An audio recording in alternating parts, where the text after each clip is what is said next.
क्या मेरे अलावा और भी लड़कियां ऐसी पोस्ट पढ़ती हैं? रीमा लेटे लेटे खुद से पूछने लगी। उसे नींद नहीं आ रही थी। वो फिर से उठी और पोस्ट को उस ग्रुप पे तलाश करने लगी, लेकिन पोस्ट मिल ही नहीं रही थी। रीमा ने दानियाल के नाम से ग्रुप में पोस्ट देखी, पर उसे वो पोस्ट ना मिली। भैया रखने लगता है पोस्ट डिलीट कर दी, लेकिन क्यों? फिर उसने मैसेंजर ओपन किया और दानियाल को अनब्लॉक किया और मैसेज लिखने लगी, where is your post. Daniyal जो अभी तक स्क्रॉलिंग कर रहा था, मैसेज के नोटिफिकेशन से मैसेंजर ओपन करने लगा। रीमा के टेक्स्ट को दो रीमा के टेक्स्ट को देखकर वो दोबारा से एक शैतानी मुस्कुराहट से मुस्कुरा दिया और कुछ पल के बाद रिप्लाई देने लगा, बहुत खूबसूरत बाल हैं आपके। रीमा, ये मेरा सवाल नहीं था। दानियाल, गुस्से की भी तेज हो, वैसे हुस्न वालों को अच्छा लगता है।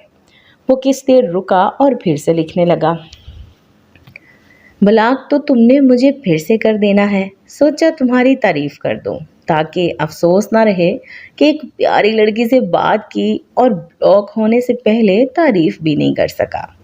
रीमा दानियाल के अंदाजे बयां से मुस्कुरा दी और लेटे लेटे दोबारा लिखने लगी, लगता है लड़कियों से ब्लॉक होने का काफ़ी तजर्बा है जनाब को। खैर, इस पोस्ट को डिलीट करने की वजह। दानियाल, मैं उस पोस्ट को उसी वक्त ख़त्म कर चुका था जब तुम्हारा गुस्से से भरा जवाब पढ़ा, लेकिन इससे पहले मैं कुछ कहता तुमने ब्लॉक कर दिया। दानियाल बातों से बातें बनाने लगा और रीमा उससे बातें करने लगी। उसका इरादा कोई दोस्ती का न था, लेकिन बातें करते सुनते दानियाल उसे एक अच्छा लड़का लगने लगा जो अपने बारे में सब कुछ बता रहा था, जबकि हकीकत में रीमा को बताने वाली अक्सर बातें बस एक झूठ पर मबनी थीं। वो जानता था कि रीमा को सेट करने के लिए उसका एतबार का होना ज़रूरी है, चाहे वो झूठा ही क्यों ना हो। रीमा अक्सर लेट तक जागती थी, लेकिन किसी अनजान लड़के के साथ बातें करते हुए फजर हो जाएगी ये उसे अंदाज़ा नहीं था। रीमा की ज़िंदगी में पहली बार था कि किसी अनजान से दोस्ती हो गई। इस वजह से भी रीमा ने दानियाल को बस रोज़मर्रा की बातें बताती और कुछ अपने स्कूल कॉलेज की बातें शेयर कर देती।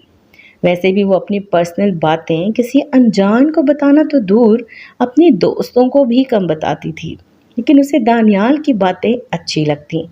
कुछ दिन तक बातचीत करने के बाद दानियाल ने कॉल पर बात का इजहार किया। पहले तो रीमा एक दो दिन तक इनकार करती रही, लेकिन दानियाल ने ये कहकर अपनी बात मनवा ली कि तुम एक बार वॉइस मैसेज ही कर दो। वो रीमा की हिचकिचाहट को दूर करना चाह रहा था।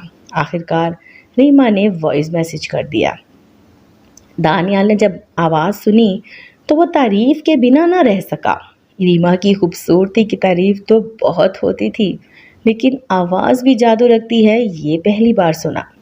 और ख़ुद दानियाल की आवाज़ काफ़ी जानदार थी।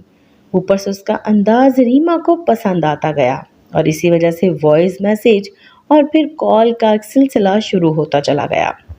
रीमा और किरण क्योंकि एक ही रूम में होते थे, इसलिए वो किरण से कुछ ना छुपाती। दानियाल का भी उसे पता था, लेकिन छोटी होने की वजह से किरण उसे मना ना करती। दानियाल अब अपने अगले टारगेट की तरफ था, जो कॉल पर रोमांस करना था, लेकिन जब भी कॉल पर रोमांटिक बात करता रीमा उसे मना करती, कभी कभी कॉल कट कर देती। दानियाल उसकी इस आदत से काफ़ी चिढ़ जाता था, लेकिन वो जानता था कि कुछ लड़कियां ऐसी भी होती हैं, खासकर ऐसी लड़कियां जो पहली मर्तबा ऐसे वक्त से गुजर रही हों, और ये सोचकर वो अपने इरादे और मजबूत कर लेता। तकरीबन 2 हफ्ते से ज़्यादा दिन हो चुके थे, लेकिन अभी तक ना वो कॉल रोमांस करने में कामयाब हुआ और ना ही चेहरे की तस्वीर देख सका।